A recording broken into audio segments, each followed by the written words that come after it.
और अब ये जानिए, डिचकोट के इलाके समंदरी रोड पर मजदा खड़ी ट्रॉली से टकरा गई। हादसे में एक शख्स मौके पर ही जान बहक हो गया, जबकि 3 जख्मी हो गए। ऐनी शाहिदीन के मुताबिक हादसा शदीद धुंध के बायस पेश आया।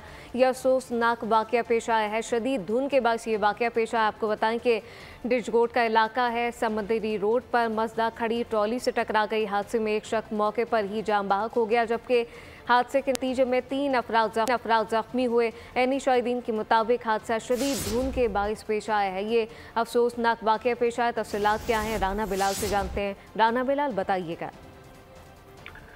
जी बिल्कुल, आज फैसलाबाद में शदीद धुंध पड़ी हुई है और हद निगाह सिफर हो चुकी है। तो धुंध की वजह से फैसलाबाद समुद्री रोड पर खौफनाक हादसा पेश आया है। मिनी मजदा था जो फैसलाबाद से आ रहा था, तो समुद्री रोड दरबार सूफी बर्ग से करीब धुंध की वजह से एक खड़ी ट्राली से टकरा गया, जिसके नतीजे में 23 साल जहांगीर जो है उसकी मौके पर डेथ हो गई है और 3 अफराद जख्मी हैं। जख्मियों को अलाइड हॉस्पिटल मुंतकिल कर दिया गया है।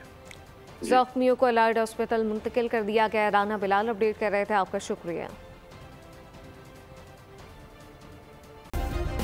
सब्सक्राइब करें और बेल दबाएं ताकि कोई खबर रह न जाए।